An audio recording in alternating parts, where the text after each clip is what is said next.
Welcome to Quilting with Mary Beth and Donna. Today the girls get together with their friend Sheila with a focused discussion on quilt guilds. Glad you're here. Hello, Mary Beth. Hello, Donna. How are you today? I'm good. How are you? I'm good. Good. Oh, I was going to tell y'all something before I started and then I hit record, but I want to critique my chair, but I'm not going to do that. Okay.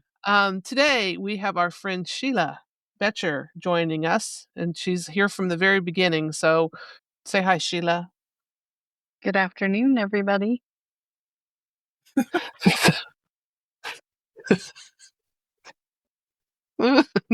Nothing. Oh, this is gonna be a good one. Okay. Okay, so right now it is Friday afternoon, April 10th, and we're recording. I have 3 of my 4 dogs down here, and, so we're gonna have a great time this afternoon. So what's going on in your world today? Any good stories, Mary Beth? Yep. Yes. I'm not supposed to say yep because I sound like I'm a hillbilly. Um, I have a new neighbor. She is about 24 inches tall and the cutest thing you've ever seen. She's a miniature donkey, and I got to go hold her. She is 1 week old today, I think. So Cool. what is today? Thursday? Yeah, she was born on It's Thursday. So yeah. Friday. Oh, it is, okay, well, she's 1 week old in 1 day, so whatever. It's a But she, it's a she, mhm, it's she. and, she looked bigger. I mean, she looked pretty big when you picked her up, Well, but she's she's not not. very big, mm-mm, She's a miniature, huh? yeah, Cool. and, she looks like she's, she is a spotted, so she's white with kinda grayish spots. She does have the little cross on her back like some of the donkeys have a cross on their back. She has that, and, it looks like she has black eyeliner on. She's got the prettiest little eyes.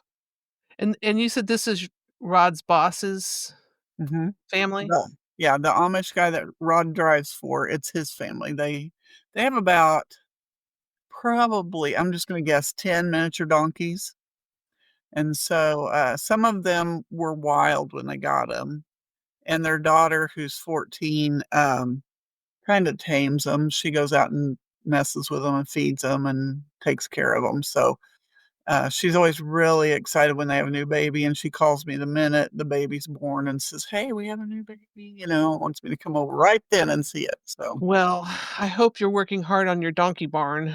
oh my gosh, I want to so bad. I think Oh, you need it. It's I not a know, want, it's a need, Mary Beth. I Yeah. know, it is a need. We have to Even live by. Rod asked me if I could potty train her, and I said, I could work on it. So bring her home. Come on, let's do it.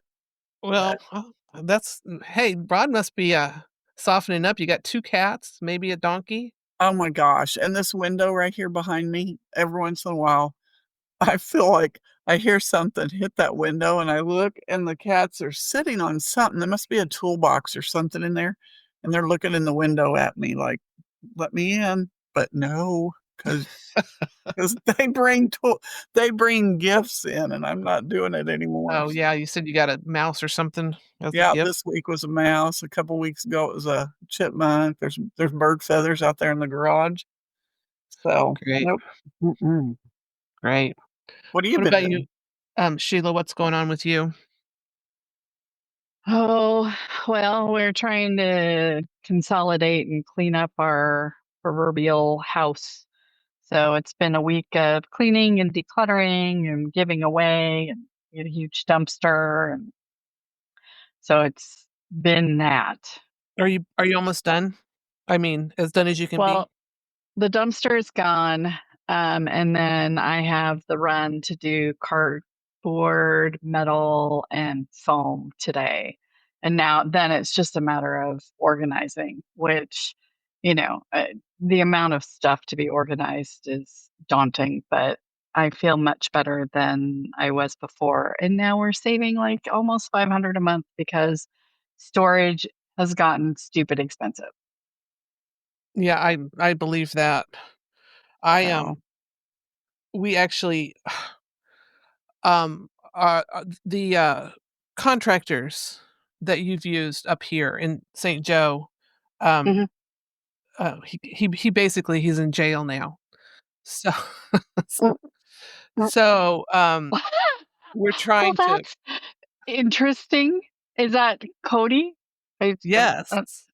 Really? Okay. Cody Well, was supposed to show up for a meeting with Ed on Monday, and he didn't. So we called Josh, and Josh said, "Yeah, Cody's had some problems." Oh, no. oops. So, so we're having to figure out how to finish up that second duplex. But anyway, my story is that we found somebody to haul the stuff off, that all the construction trash Yeah, off. And I went over there to pay him, and it was a man, and he had his 2 young sons hauling stuff into the back of a truck, and I thought, "That's so cool." that's awesome. Wonderful. Okay, what are we sewing on? Um, well, I'm working on my, Sophia, the Oh, second month. I think they tricked us. The first month, there was just a couple of pieces that were a little tricky, but for the most part, it was fun to do. The second one, I had one piece that had 7 pieces in it, and it wasn't even 3 inches wide, so I was like, "Wait a minute now. They're easing us into really, really hard stuff." But anyway, yeah, that's what I'm working on right now, have and you my class. how far have you gotten on the 2nd month? I'm on it comes in 2 sections, so I'm doing the first Mary Beth, section. you're not supposed to eat during a I'm podcast. not I'm not. Had to I had to chew some gum real quick because I couldn't stand myself, but anyway, I'll put it in my there. Okay, so anyway, what was the question? I don't remember. How far are you? How far have you gotten on Sophia. Sophia? Oh, On the 2nd month? I think I've done about probably 10 or 12 of the little pieces, little sections of the first group. Cool. Yeah, I and then I still had have my not done anything more than I started when I put it down, like, 3 weeks ago, so yay me. yay And you. Sheila, you got yours in the mail? It came, and it's sitting on my cutting table asking to be opened. You know Okay. what? I have another thing to say about that. I got that file folder cart and was putting the pieces into a drop file. Well, Mhm. then I start looking because after I do that for a month, I realize maybe that's not the best idea. So I got another thing, those accordion file things that hold.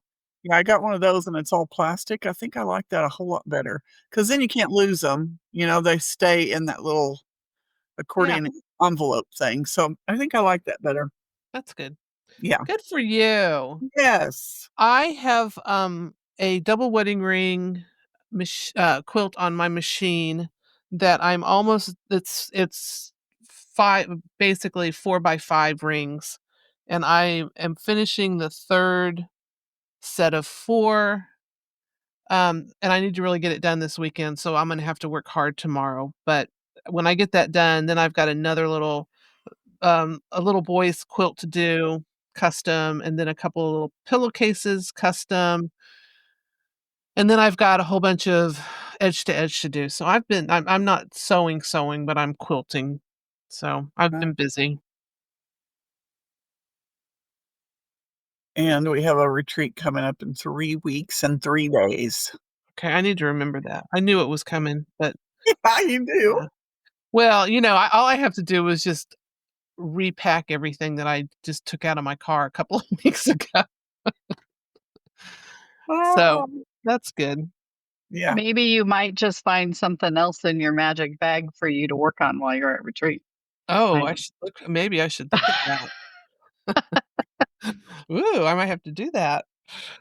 Okay, so last week we had Jeananne write on, and it's very interesting. And she kind of, well, she came at it as a from an antique quilt collector, and so I felt pretty bad because, most 90% of my quilts are just like, slung in slung in the back room.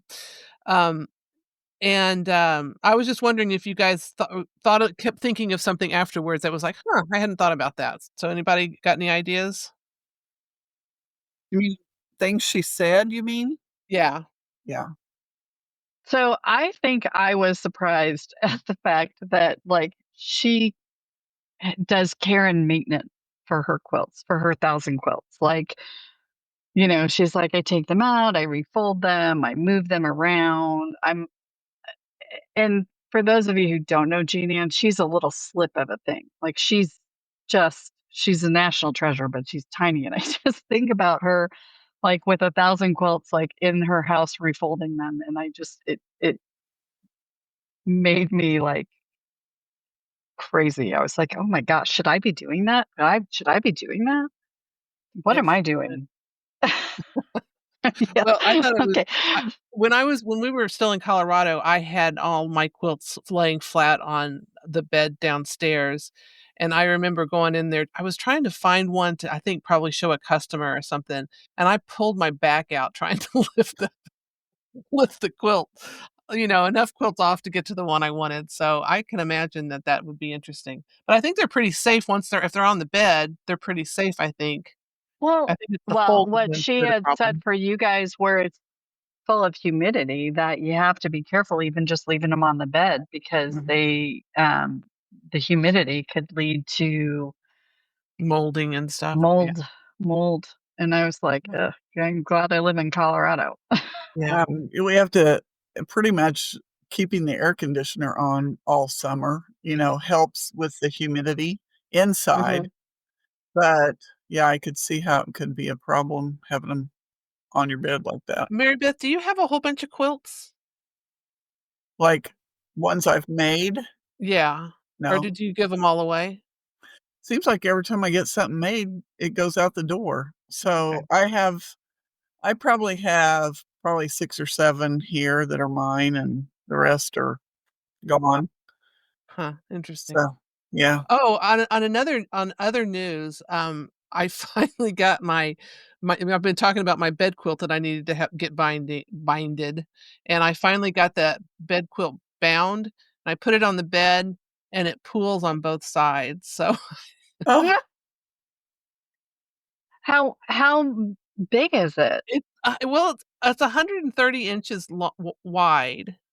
Oh. that's big. And, to me, that doesn't seem like that is that much, but I bet it took up your entire frame, didn't it, on it your did. Yeah, I was yeah, close, yeah. yeah.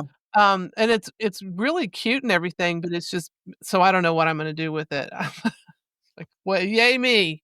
One of the things that Jean Ann said that caught my attention was, when I ask her what she looks for in an antique quilt, like, what when she's buying one, and she says small pieces, Yeah. um, and I thought, it seems like we all do big pieces now.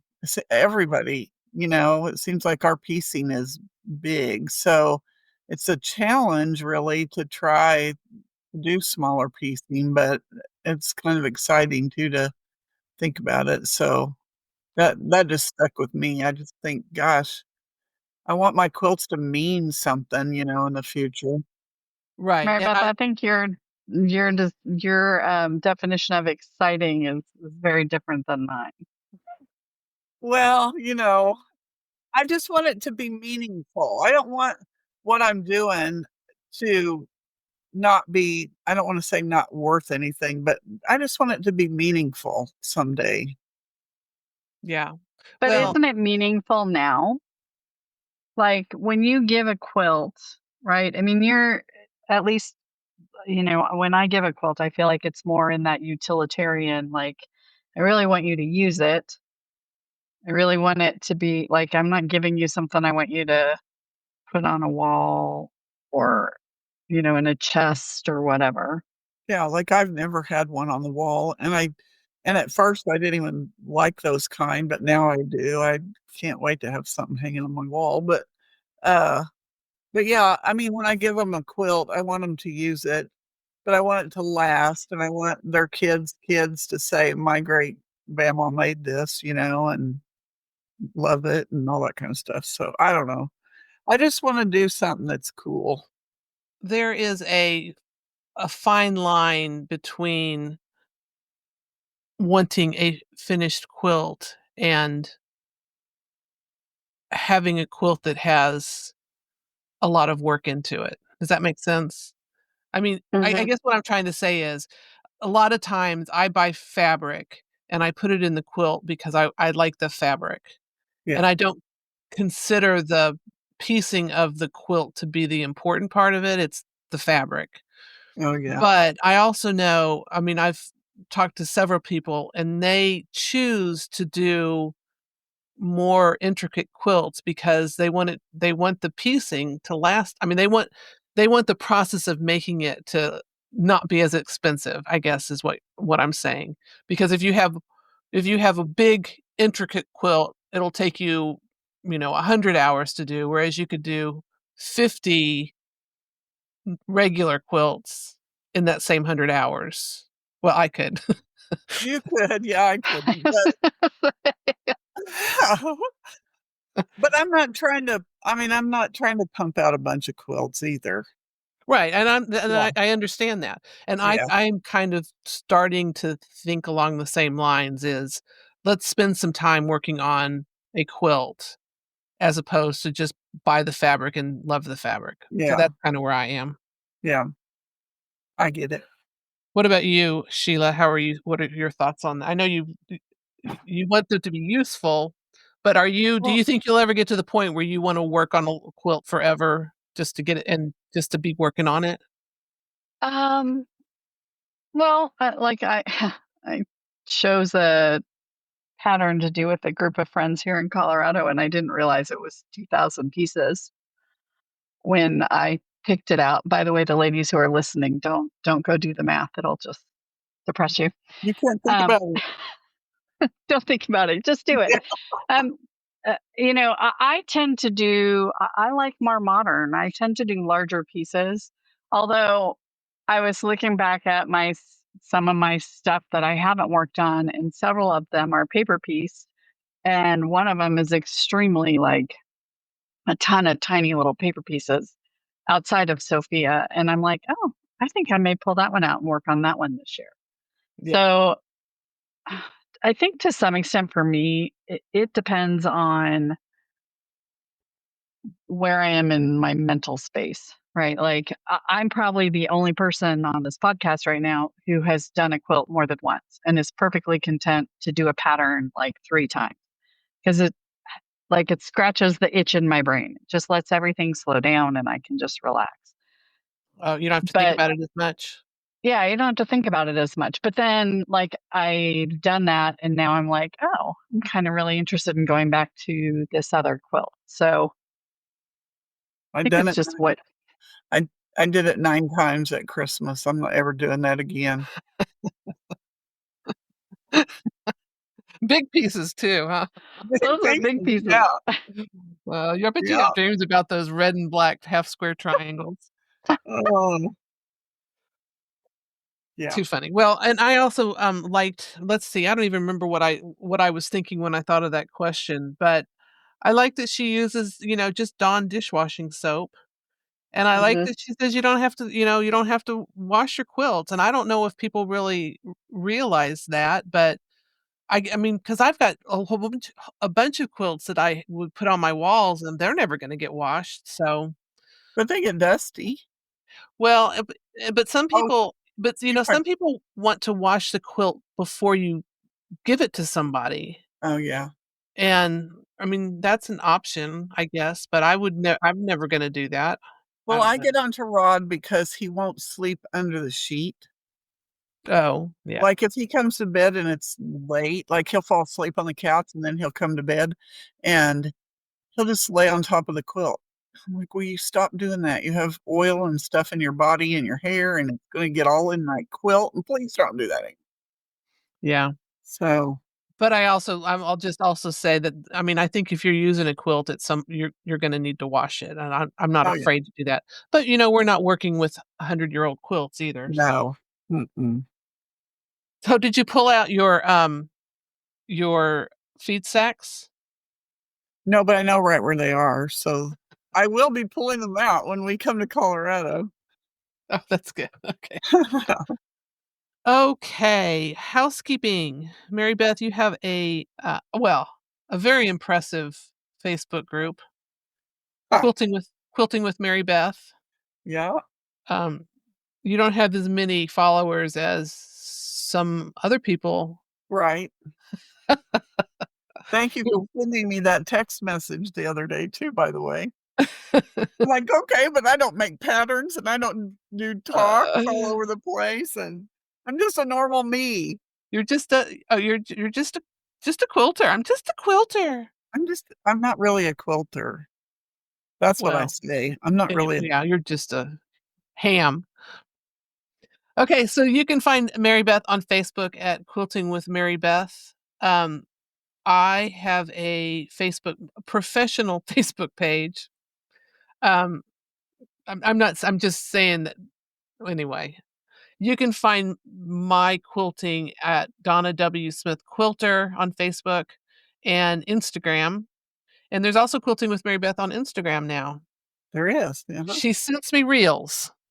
Yes, she does. Well, I don't go to my regular I've got a regular Instagram page too, but I don't go over there very much. I usually am just on the Quilting with Mary Beth, so Yeah, you're on there a lot. thank So you. that's where we are. Today our topic is going to be quilt guilds. Right. Um, Sheila and I have had the wonderful opportunity to be a part of the Longmont Quilt Guild. I think it was founded in 2006. Is that correct, Sheila? I think it's like that. Yeah, because I think this is 25 years, 20, 24 years this year. Yeah. yeah. Um, and I served. I'm going to tell you what all I was. I was the secretary. I was the treasurer. I was the president. I For 2 was years. I was publicity, and I think that's all. So, I did just about everything in the Quilt Guild, for a little bit. And Sheila was the president after I was for 2 Okay. years, I was. and you were the president during COVID. COVID. I was. That was very interesting, challenging time. Yes, it was. And I tell people to this day, which is kind of a sad situation, but I got more comfort from the Quilt Guild during COVID than I ever did from my church. So that's not saying a whole lot about the church, but that's kind of that. I mean, it was good connections during COVID.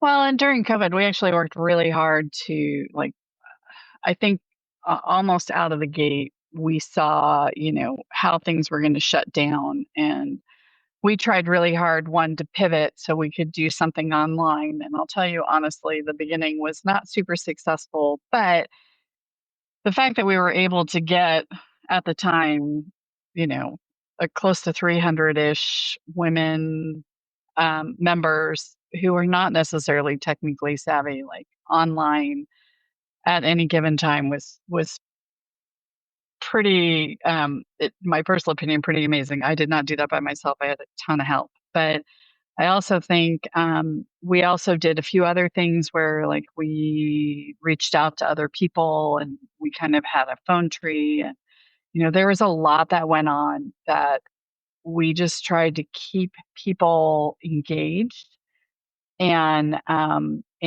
feeling like they were not alone because so many of the women who are part of the guild, maybe their husbands have passed or their children have just moved out or whatever, and just it seemed very vital to keep in touch with people. Definitely, and they would have, I don't know, what did they call it? Saturday Oh, we morning call social it or something like that? so it's Sew and Be Social. So, and they still do Sew and Be Social. I think it's every other Sunday now, but it's basically a Zoom meeting. And if you are sewing, you're welcome to join. And people basically, they sew, they chit chat. For Mary Beth, rules, there's no politics that get talked, right? It's just all about connecting with one another and enjoying a hobby that other people have the same interests in. Cool. And we still are the meetings are still being done via Zoom. So if you don't live in Colorado and you're interested, or in Longmont, and you're interested in being a guild member, you certainly can. And we actually have a professional who handles the camera and everything else, so that way we can Zoom our guild meetings. So you don't have to be here physically, you can join online, which is, it's nice for people, especially in the winter when the roads aren't as nice or whatever. As a perk. Definitely. Mhm. Um, okay, Mary Beth, you are not part of have you ever been a member of a guild? I have visited guilds, in the Kansas City area when I lived up there, but I never joined.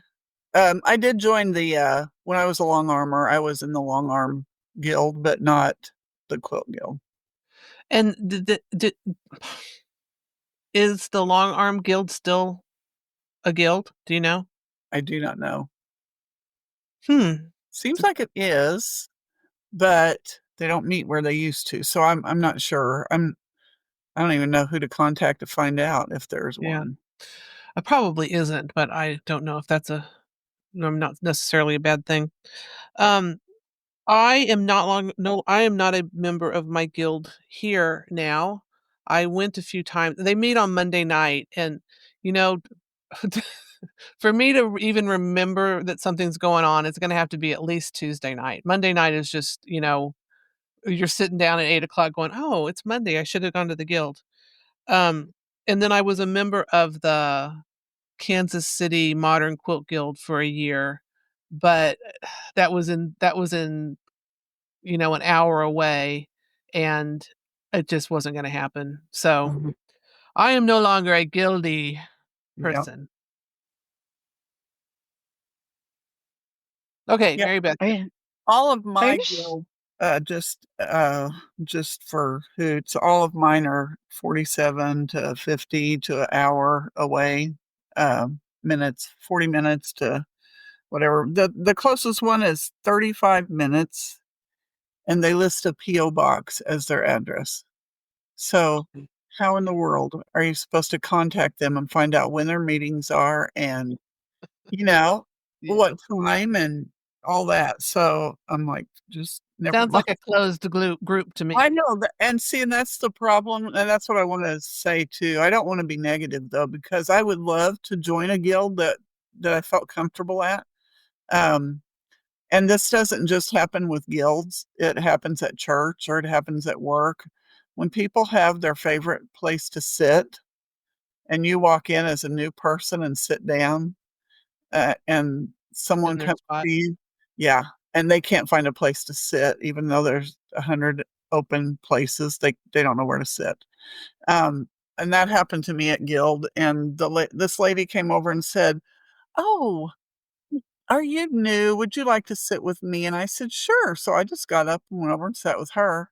And she sat between me and the place where I was sitting, and then she turned and talked to all them instead of, so I still felt excluded. So I was like, "Okay, well, anyway." And then, it was just I not a good experience. I have to say that I think the main reason people don't join guilds or go to guilds is because they don't think that they're friendly. Mm. So, But it can that's an happen at issue. any place where there's a big group of people, you know? Yeah, that's true. Yeah, that's true. And I think that there are some people that would never, be happy there anyway. Yeah. And so don't worry about it. You don't need to be part of the guild. Okay, Well, so What? Well, we do have 2 groups here that meet closer to me than all the guilds are, and neither one they meet at 2 different churches, and, I've spoken to both I've spoken to people from both groups and asked them why they're not a guild or, whatever. And they say they don't wanna jump through all the hoops and all the stuff you have to be a guild.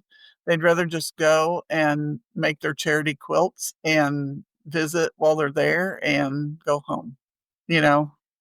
So, What hoops do you have to jump through to be a guild? well, they're talking about like, the one lady that I talked to, a couple days ago said when they went, the people around here are farmers, so, Mhm. or farmers' wives. So she said that, she went to the guild meeting and they chat, chat, chat, but didn't get to the issues at hand. And and she was just like, come on, let's do what we're here to do. It was just more of a social time. And she just was hoping to be able to find out why they were there and what they were planning to do and all that kind of stuff, but it wasn't, and so she'd just rather not get involved. That makes I mean, I understand that. I think that I was kinda turned off by, um, a guild because the president um, wasn't the right person to be leading the meeting. They didn't wanna just say, "Okay, we're gonna do this now." They were kind of, They weren't take y charge. yeah, and I was like, "I don't have time for this," you know? Yeah, that's how she felt, I Yeah, think. yeah, that makes sense. Yeah. Okay, so Sheila, what do you have to say about guilds?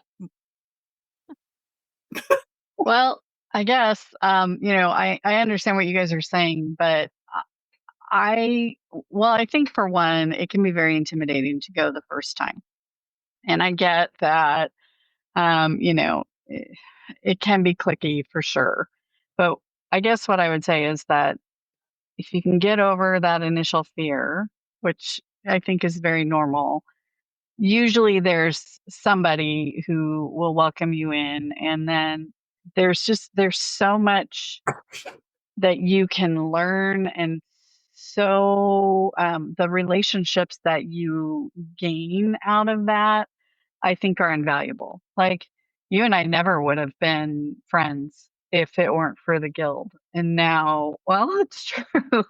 Now we're like besties. We talk or text every day. And, I mean, I think for me, those relationships that I have with the women in the guild are some of my most cherished, right? There's typically guilds are a little larger, so they will, especially in larger guilds, that there's going to be clicky, but there's also going to be probably a group that you're going to fit into, and that's going to welcome you in and want you there. And then you're going to find your people, right? You already have a basis of loving quilting to get you started, so it's not like you're walking into a room of, X number of people where you know absolutely nothing about them.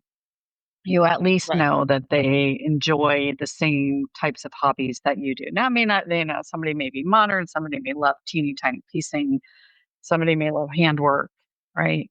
But at least at the foundation, you have that love of making something out of fabric. And I think that for me has been one of the things that's really been um, fabulous in my life.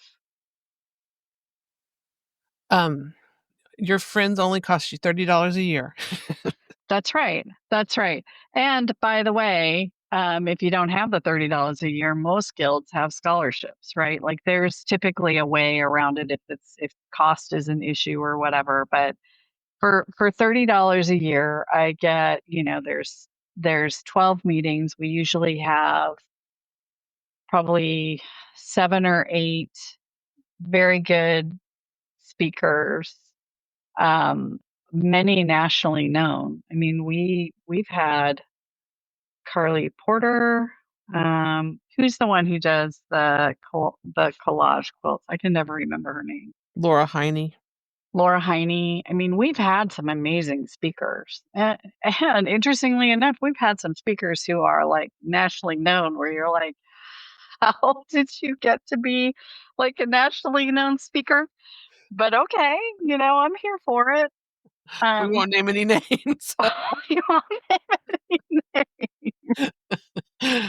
Exactly. Okay, but so there's go ahead.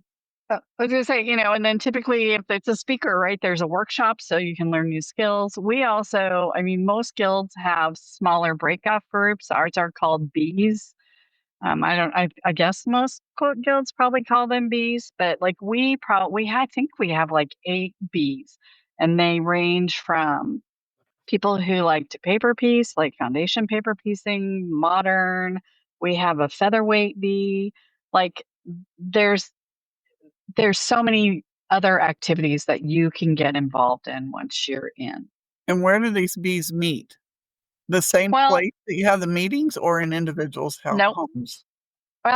Each their meeting places are up to them. Each bee kind of um they get funded a portion of where their meeting space is, but some of the bees are very small and they meet in someone's home. Some of the bees are larger and they'll meet at one of our local quilt stores, or um, they'll meet, a group that I was in. We used to meet at Panera on like a Saturday morning. Like in, Panera kind of typically has like a little back room. um, so it just depends on the needs of the bees and what they want to do. Yeah. Some meet at other, churches, but it's it's very I want to say it's inclusive to people who are interested in whatever um, that specific type of quilting is. And that also helps you facilitate relationships Mhm. too, especially when you have a big guild. So how do you suggest people um, take the first step to go to a guild meeting, and what should they expect? Well, so um, I think you should definitely, if you're not sure where to start, Google is always your friend, right? Google quilt, quilt guilds near me, or go in and talk to your local quilt store. Like most of the quilt stores, if they don't belong to the guilds that are near you, they at least know what activities are going on. And it may not be a formal guild, right? It may just be a group of people who are interested in meeting or whatever. But I would definitely start there. And then, like our guild has a web page that tells you when we meet. There's a quilt guild in Wyoming, in Lander, where we spend a lot of time. They always post a notice that their quilt guild is the first Monday, and it's always in the paper, right? So I think you have to, you know, Google and just keep your eye out. And if you're a quilter, talk to your friends, because most of your friends will, they may not know exactly where, but Can I they'll say something point. here? Yeah. You may, Mary Beth. Okay. When I was looking, doing my little research for this talk, I did find a web page called quiltguilds.com, and you can go down and find your state, and it lists the quilt guilds. That's how I found the ones that are in my area. So there you go. Quiltguilds.com. Yep. Cool. Mhm. Okay, so how how else do you get involved in quilt guilds? Well, so I'll tell you, um, if once you go and you start meeting people, one, you're gonna find your people. But I think uh, guilds don't run themselves. And Donna and I have had this discussion like many, many times. And I think getting involved and volunteering is just it's so important. And I think, if you're not sure where to start, you go and then you find what you're interested in and then volunteer. volunteer for a position on the board. You can jump in. I mean, when I started at the Longmont Quilt Guild, I wanted to get to know people, which I know is very foreign to somebody on this call. Um, but I decided that I would be membership. And so, I started out helping on the membership committee, and then I was membership for 2 years.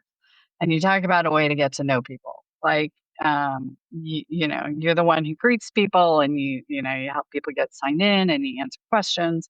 And then from there, I think you convinced me I should be president. Um, and then after that, I was Ways and Means, and I'm still involved in many of the committees. I just am not a chairperson. So there's tons of opportunity to do things, and there's always a need, always a need. How many members are in the Longmont Quilt Guild? I think right now we're hovering around 250. Our high was like a little over 300, but a lot of those people didn't like join. They came because we had some really nationally renowned speakers. I think at Bonnie any Hunter. given meeting, what? Bonnie Hunter. Yeah, well, yeah, Bonnie Hunter was supposed to be one, supposed to be being the key. Um, but I don't even, you just derailed me with that, Uh, but yeah, you have to Donna. So, you have to put in to get out. yes.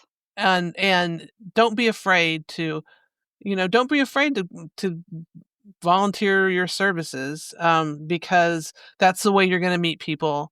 And nobody was killed ever by being the president of a quilt guild. And people are so adverse to even thinking about doing that, that they can't run themselves. So you have to have people that will get involved. And Yep. m- being a president or vice president or secretary, the secretary, you never have to talk to anybody. um the treasurer, you just deal with the money. um so there has to be a way that you can connect in a quilt guild, so that you will get a benefit out of it. And that's like where you make the best connections. Like, Correct. I am still very close to the majority of the people who were on my board, and who helped me. And um, I just, there's so much value, I think. And for me personally, there was a ton of value in everything that I've done, just the connections. It's nice to feel like you're a part of something. And I try to be welcoming. Actually, I don't try. Well, I do. I try very hard to be welcoming. And there, like with anything, there are, when you go to a guild that's that big, there's always going to be people who don't like you, or that you maybe aren't so super fond of, but then you just don't spend time with them because there's 200 other people who you like and can spend time with. So, um, I think the value just outweighs anything else that you're gonna put in your own way to keep you from going. Yes, definitely. So join, participate, and volunteer, and take the classes, go to the meetings, take your quilts and show them, because people will love to see your quilts. And if there's not a guild in your area, you can start one. Not me, but you can. No, you can start one too, Mary Beth. Someone could Yeah, start Mary one. Beth, I think you should start one. Anyway, I did a little outline for those of you out there in listening world, uh, on how to start a quilt guild. So the first thing you need to do is find people with interest and form your initial member. So it says to start small and host an informal meeting. The second thing is purpose and structure. So the purpose is to decide on the primary focus of your group, whether it's charity quilts, technique exploration, social quilting, or all of the above. I guess it could be. Um, Yeah. then the structure is formal. You would have your bylaws, your dues, etc. Informal, not so much, I guess, because I don't have anything for that. And then for bylaws, you could go online and find copies of examples of bylaws and an outline of membership, operations, decision making, and then just look for a copy online of something that works for you. Um, then there's the financial part of it, the collection and management of dues. And I did look at the quilt guilds around here that had information, and I think their dues were around $15 to $20 a year, so that's pretty cheap. Um, collection and management dues, a meeting place and a location and frequency and time is things to consider. And then you need to promote your guild, and this is where I think they fall short around here because a lot of them have Facebook pages with no information on them, or they're mentioned on that web page that I listed earlier and no information there either, just a name of a group and a town. That's not, you can't build your group if you don't have information out there for them to get a hold of you or something. Partner with a local quilt shop and advertise, and then plan activities. So regular meetings, projects, guest speakers. Growth and development is listen to your members' feedback, adapt, evolve based on the members' interest, and celebrate member success. And then I put down a chain of command, which how would I know?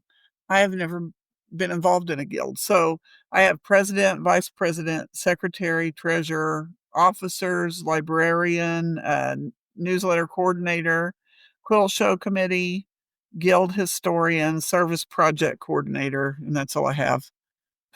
So I did my homework. Good for you. Good for you, Mary Beth. Yeah. So now you're all prepared to start your own guild, Mary Beth. Let us know what it's going to be called and where you're meeting. I just don't see myself in a guild. I don't know why. I just don't. I like people. I really like people.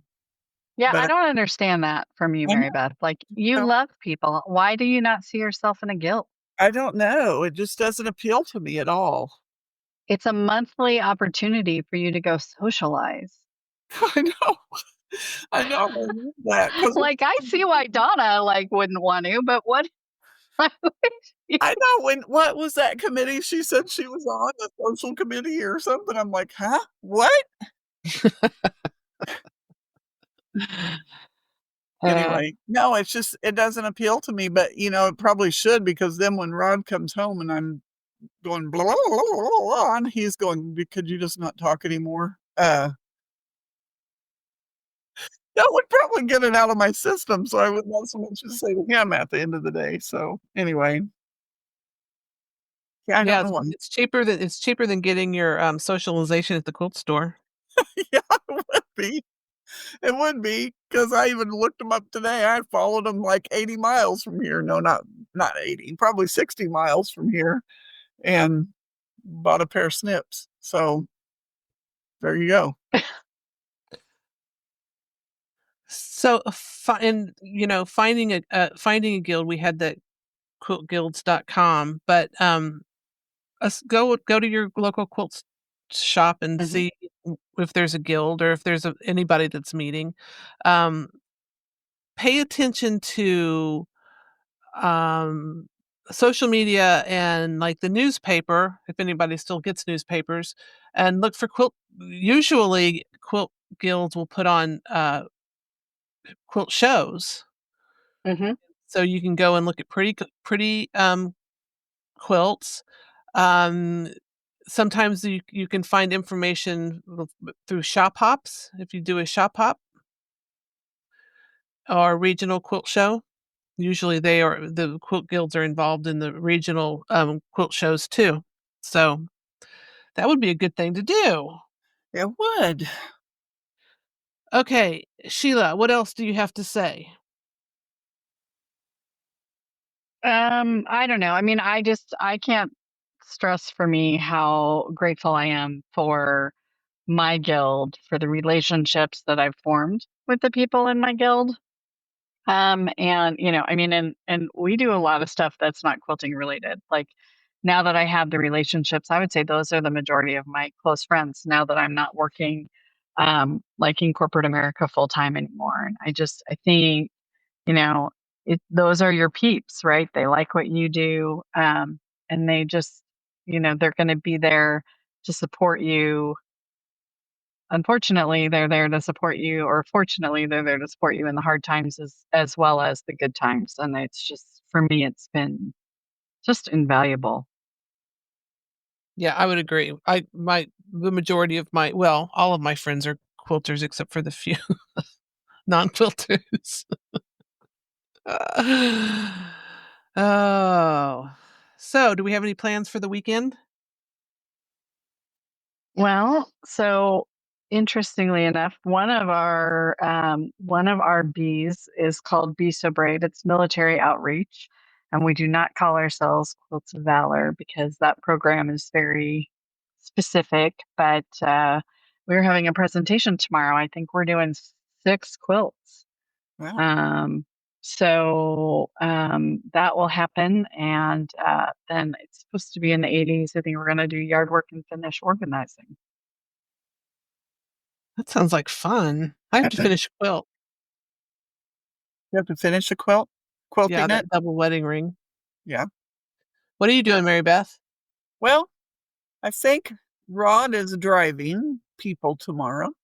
So I plan to, I didn't do my Tucker University homework last week, and now I have one to do this week. So I'm going to get those done and then get my class ready because we usually have these classes every 2 weeks, but our instructor is going to Paducah to run the booth for Studio 180 Design.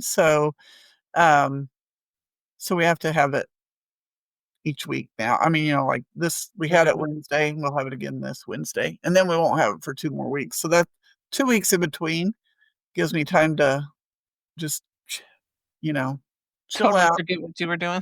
Yeah. And so now I need to go back and do my homework, and because there's a couple of those little sections that you do with those rulers that I went, what? I didn't get it. And then I finally got it, but I want to do it a couple more times just to make sure I've got it because I really love these rulers. They're called tools. They're not called rulers. I really love these tools. So I hope to be able to use them in quilts going forward. And I mean, they're so accurate. It's crazy. Even I can do it accurately. So We'll see. that's what I'm doing. And then I'm going to work on my whatchamacallit, so Sophia.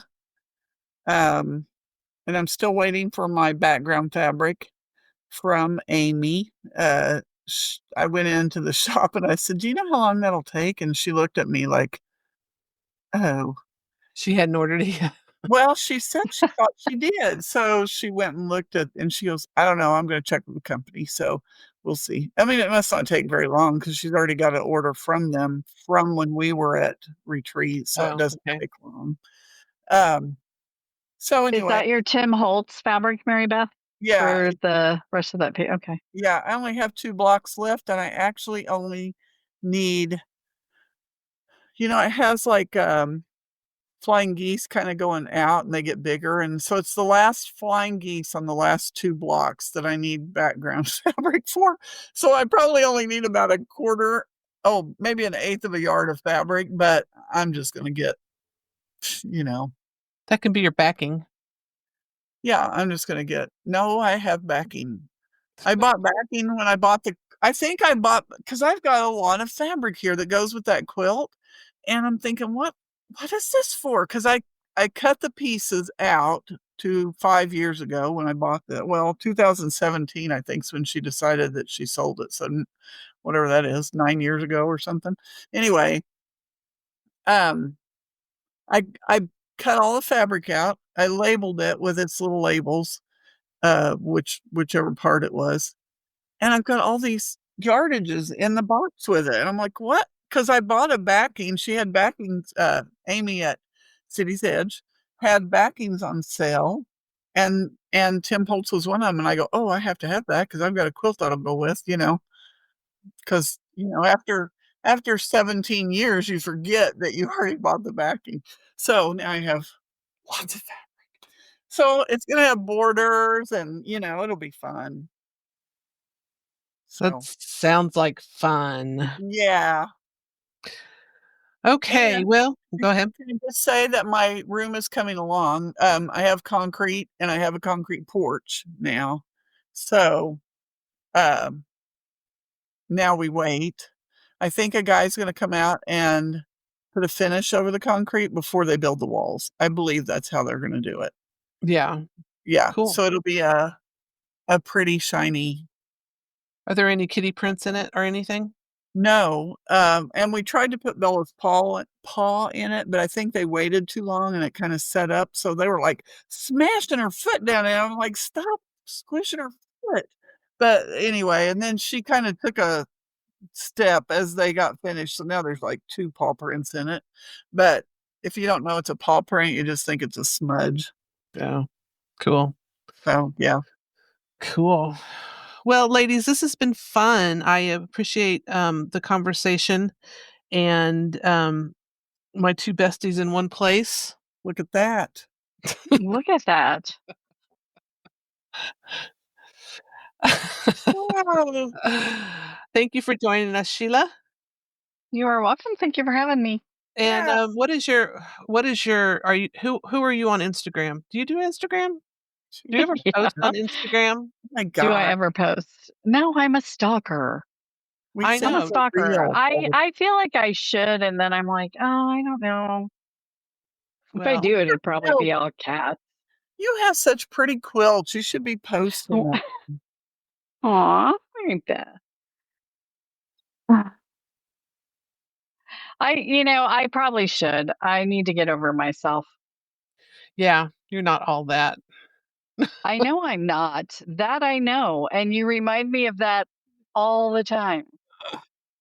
What was that reel? If your friends are like, can be real with you, your relationship is like 300% stronger. And I was like, Christ, we must be like 1,000,000% stronger because Donna never holds back. Hey, speaking of that, I saw a sign today that said I don't know why I thought of this, but I saw a sign today that said, "Quilters parking only, others will be stitched in the ditch." I thought that was funny. I need Oh, that for out in front of my new quilt room, in the definitely. driveway. Yeah. My favorite sign is the one that says, "If I'm not here, just shove money under the door." That's a Does good that one. work? I need that sign. Yeah, No. No, sadly it doesn't, but that's okay. yeah. Okay, well, we will sign off now, and, we will talk to you next time. Bye. Bye. Thanks for joining us today. We'll see you next time.